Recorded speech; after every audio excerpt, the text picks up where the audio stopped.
Creatures of the night. Oh my god. I just like nothing is gonna make me feel sad, mad, nothing. I don't care about what I didn't like on the show. All I know is regardless of the things I didn't like, they made up for it all in the end. Oh my god, can't wait to talk about it. We started off with Shabani giving us a rundown of the show, and then here comes the Death Riders pretty much shutting that shit down because Moxley has something to say to Darby Allin. He's like, I know your bitch ass is somewhere here in the building. Hurry up and come on now so I can take care of your ass one last time. And to be honest with you, when he said one last time, I was kind of thinking like, are you going away or something? Like, or you probably gonna kill Darby? Like, which one of the two is it? Now, we do see Darby somewhere in the crowd, like in a balcony, whatever the hell you call it, and he's standing over there.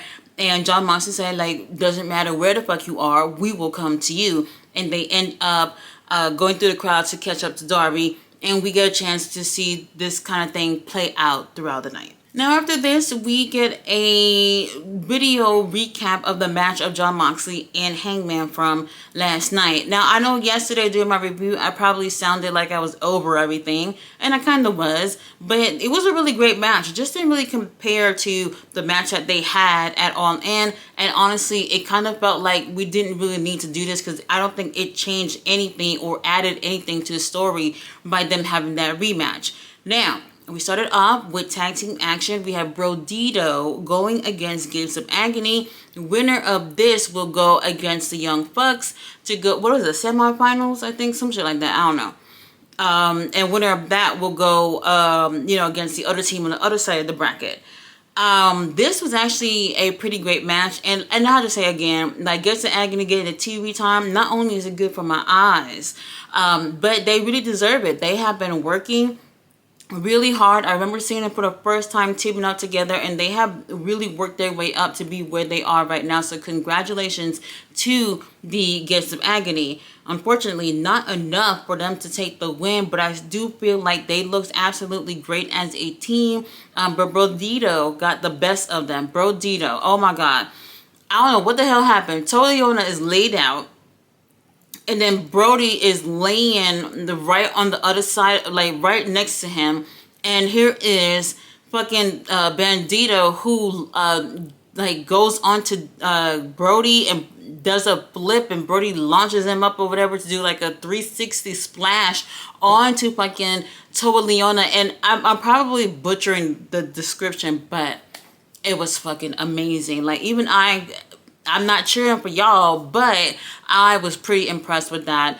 And they end up taking the win. And honestly, I would love to see Gates of Agony get the opportunity. But Brodo, y'all going against the Bucks next week or whenever the hell that's happening.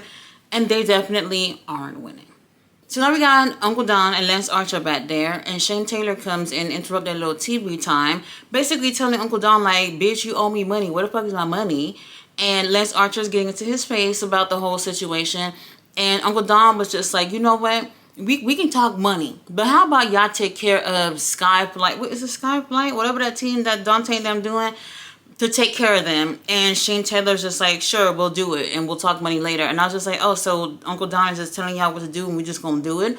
Okay, fine. After this, we have Roderick Strong and Kyle O'Reilly back there. For whatever reason, like, even whenever Kyle mentions the conglomeration, Roderick seemed very annoyed. Apparently, the conglomeration and crew, they all celebrated Roderick's birthday, and Roderick looked like he'd rather forget about the whole situation.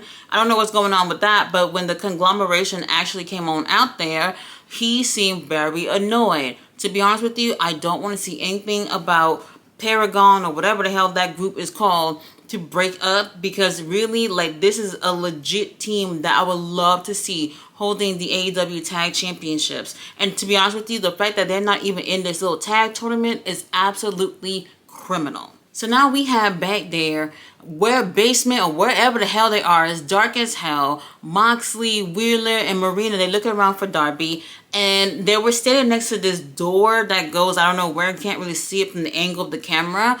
But Moxley is standing outside the door while Wheeler and Marina goes and check in. Then you see the door closes on them. And then Darby Allin takes some, like, cloth or something and put it over the mouth of John Moxley. And I am just like, let me get 911 on the line, because I don't appreciate what's going on here. Now, we don't see them for a little bit. We'll get back to them in a while. Now, Kris Statlander in action against this beautiful woman. I forgot her name. Lena Cross, I think her name is. She's tall. She's beautiful.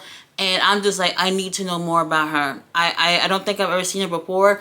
But it wasn't 100% a squash, because this girl was bigger than Stat. So we got a chance to see them do a little something. But obviously Statlander ends up taking the win, which I did appreciate, with a submission.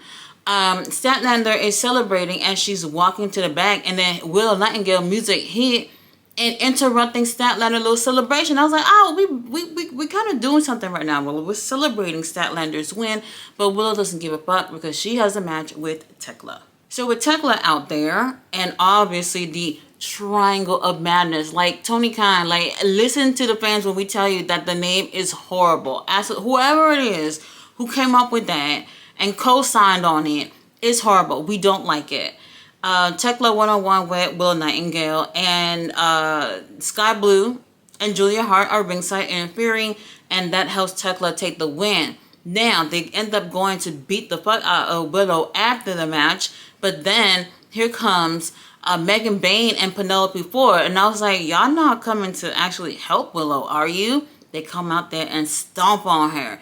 Then here comes Queen Aminata in a cute outfit with a chair, coming out there with Ty J.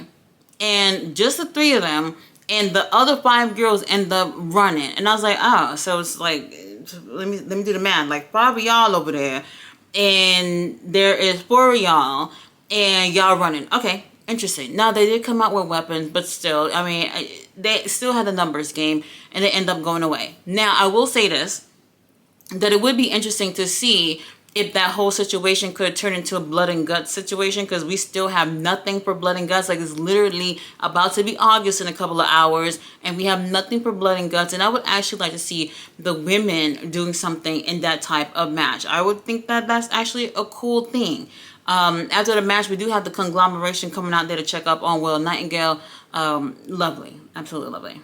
Now, after this, we had Daddy Ass and Anthony Bowens arguing about this little midlife crisis that Anthony Bowens is going through. And Daddy Ass is like, look, I'm just going to go home and enjoy my semi-retirement while you figure out what the fuck you want to do with your career. Now, after this, we have Swerve Strickland in some alley somewhere with Prince Nana challenging our champion, Kazuchika Okada, to a match at Forbidden Door. And I'm going to say this now if I didn't say it again. Forbidden Door, the door is closed. It looks like we're just going to get only wrestlers from AEW to be on the show. And honestly, I'm very disappointed. And we'll see what we can come up with at this point. Like, I feel like everybody is still kind of happy about the matches that they are announcing. But for me, and what Forbidden Door is supposed to be, I wish we were able to stick to that. But the show must go on, whether they can get New Japan wrestlers to participate or not.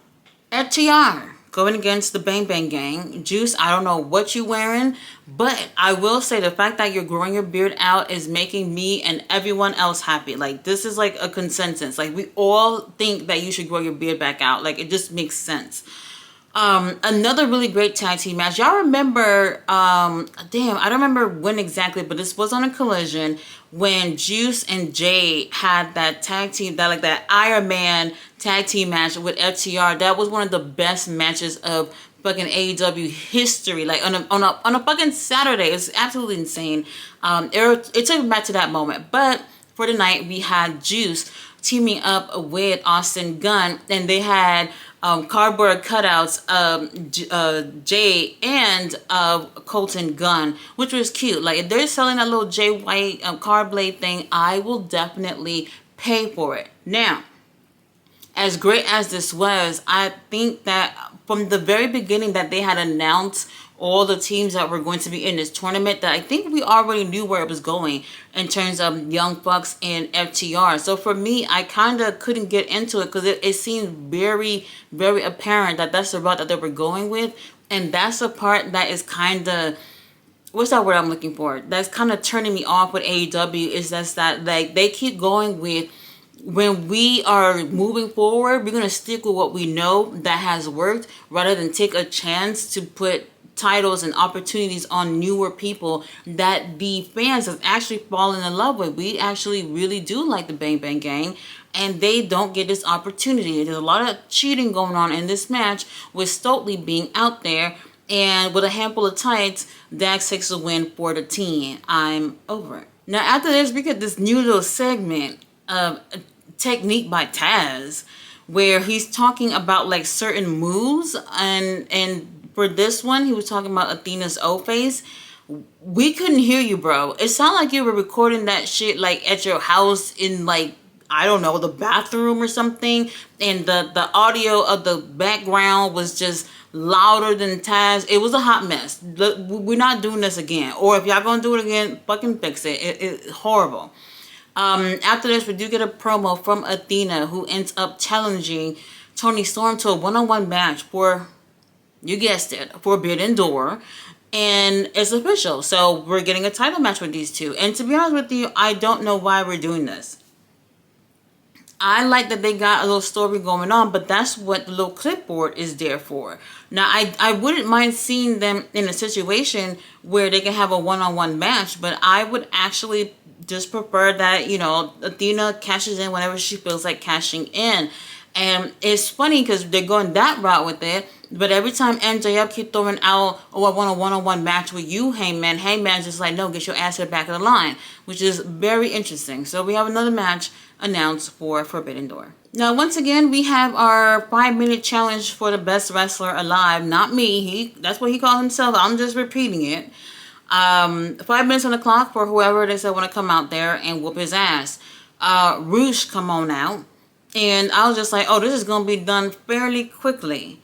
And to my surprise, Max Caster spent a good amount of time running around the ring and giving Roosh some cardio for the day. And Roosh was spending a lot of time just beating the hell up out of Max and kind of trying to make an example out of him, where the clock is literally ticking. Like 5 minutes seems like a long time, but not really at the same time. And by the time there was literally seconds left on the clock, there was nothing that Roosh can do. And Roosh didn't really care, because after the clock had ran out, he beat the fuck out of Max Caster with the help of the whole LFI. Now, there was a point in this match where Roosh, I don't know 100%, because Max Caster looked like that drop kick to the mouth that Roosh gave him while he was sitting on the corner. Bro could have fucking broke his jaw doing that. Like, that's one of the nastiest things I've seen in a really long time. I mean, I hope you're okay, Max. No, actually, no. I did see a little interview that Max did after the show. He was able to talk, but I can't confirm if his jaw is still intact. That's neither here or there. It was interesting to see for the first time that Max Caster has actually won the Beat the Clock challenge thing that he got going on, simply because time ran out and Roosh didn't give a fuck. But they did whoop his ass after this, and honestly, I want to see more LFI on my TV. After this, black on black violence, Shane Taylor Promotions going against Skyflight. And I didn't like this at all. What I mean, there's something about Shane Taylor Promotions that I really like. The potential is all there. And for whatever reason, they just keep losing everything. I'm going to move on. Skyflight, I hate that name, ends up taking the win, but everybody looks so delicious in the ring though. Everybody got that, like, their Chicago Bulls color going on. I thought it was really cute, but unfortunately Shane Taylor Promotions didn't take the win. And it's so upsetting to see another team who has been there for so long not get what they deserve, which is to be at least in the tournament for the tag titles. And since they don't know what to do with these guys, they put them in a trio where Scorpio Sky apparently is the star. I'm over it. So now we finally get to catch up with Darby Allin, who is choking out Jon Moxley, and they're outside of the building. You can see like the train in the background, and he's literally about to throw Moxley over. Now, he wouldn't have gotten hit by the train based off like where they were at, but like it was definitely giving, I'm going to murder somebody and I need witnesses type of situation. And the useless security guards are actually useful and come out there and save Jon Moxley. And I am just like, look, I get it with the Jon Moxley and Darby thing, because we kind of left on a cliffhanger between them, especially since Darby had to go climb a cliff anyway. And here we are going back with the story. I don't know where it's going, but so far, kind of interesting. And let me guess, Forbidden Door, Darby Allin versus Jon Moxley, I'm over it. Now, we get our Chicago street fight. Oh my God. Kyle Fletcher going against Dustin Rhodes. And I just said it from the very beginning. Kyle winning. Why would he lose this time? You know what I mean? I get why Dustin had won that All In. I get it, even though I don't want to get it, but that's what we're doing apparently. And he's had a title. I mean, what, has it been 3 weeks at this point? Maybe 3 weeks so far since he's won the title. Almost 3 weeks, to be honest with you. And you know, Dustin had his little run. You know, he did something with it, and it's time to move on. They have an amazing street fight. And I know, like, people are looking at Dustin and they're just like, well, he's like in his 50s or whatever he is, and think that he can't hang. To be honest with you, I think he's a really great wrestler. He really is. Even for his age, he's able to go pretty well. Better than Cody, if you ask me. This was pretty hardcore. You know, tables, chairs, tacks, and all that shit. And even Dustin pulls out a glove with tacks glued onto it to give Kyle Fletcher an iron claw with that. And I was just like, you sick fuck. How dare you do that to our Kyle Fletcher? Now, Uncle Don, he's over there. And he's going to come to... I forgot to mention. Not only was Kyle Fletcher drenched in baby oil, which we do appreciate, but he had on these chaps. And it was cut out in the front so you can get a nice crotch shot and everything. Oh, it was beautiful. Beautiful. I do appreciate it. But it's time to move on. Absolutely time to move on. And Dustin took like a handful of tacks or whatever it was and opened the trunks of Kyle Fletcher and just dumped them in there. Kyle did kind of move them out the way before they can get in there. But I know a couple of them got in there. So somebody is going to have to, you know, get them out later. And Dustin, what the fuck happened to him? He was sitting down and, I know what happened. Uncle Don gave our boy Kyle Fletcher the screwdriver. We haven't seen that in a while. And he takes that screwdriver and he's stabbing it into the knee. The busted knee of Dustin, and then he just sticks it in there for just one good time. And to be honest with you, I'm pretty sure he had padding and all that shit that was over there, so we know he alright. The doctors came in there, the referee checking that on him, and I was just like, let Kyle finish what the fuck he's doing and let him get this title. Everybody get out. They continue, and Kyle Fletcher, Tony Khan, thank you. Kyle Fletcher takes the win with a brain buster. And new, and rightfully so, TNT champion. Oh, this is all we asked for. I've been asking for this for the longest. To see Kyle Fletcher come up these past like a year and a half has just been absolutely amazing. Him as a singles competitor has just been a beautiful, beautiful journey for him to get to where he's at right now. And I know a lot of people are just like, well, he should have won it All In. I agree.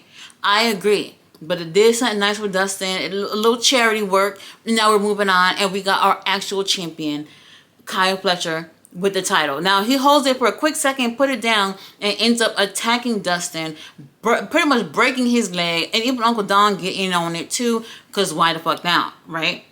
And was the security in them, whatever, trying to stop this whole thing and whatnot, and Uncle Don ends up taking the title, and there we have Uncle Don, Kyle Fletcher, Hechiseto, Lance Archer celebrating on stage, and I'm just like, yes. And then you see Dustin for a quick second on the stretcher, not looking good. It's not looking good for him, and they're wheeling him away. Great match, and the outcome was even better. While we at it, Tony Khan, whatever the hell happened with Dustin, take the damn Ring of Honor titles, the 6-man tag titles that he has, and the tag team titles from him, and vacate them bitches and let some actual teams that deserve, that have been working hard this past year, that have nothing to fight for, to get one of them titles. Because I'm fucking over it, whatever the hell they're doing with Dustin and these titles. Sorry, Dustin, you know, you're great or whatever, but I'm not with the people holding titles for a whole year, keeping back everybody else on the damn roster. I'm over it. Dustin, you did what you had to do, and you lost. We're moving on. Kyle Fletcher, the TNT champion, and I want to see the strap of that title pink. You guys, thanks so much for watching my review. I am so happy that Kyle Fletcher is our champion.